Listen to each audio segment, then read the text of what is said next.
बिना माय बापाची पोरगी आहे, बरोबर आहे का नाही, तिचं लग्न आहे, अशा टायमाला आमच्या मंगल कार्यालयात फुकट लावा. मला वाटतं देव तुम्हाला जागा देईल. लक्षात आलं का नाही?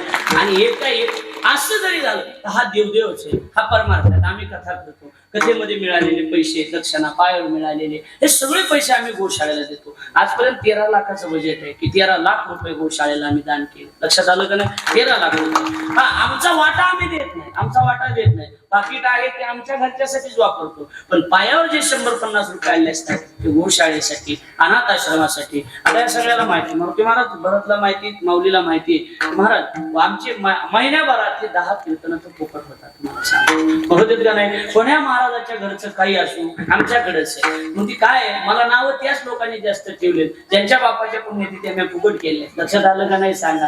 हमको बदनाम करने में उनके भी नाम आहे जिनके लिए हम आधी रात काम आहे. लक्षात आलं का नाही? सांगा.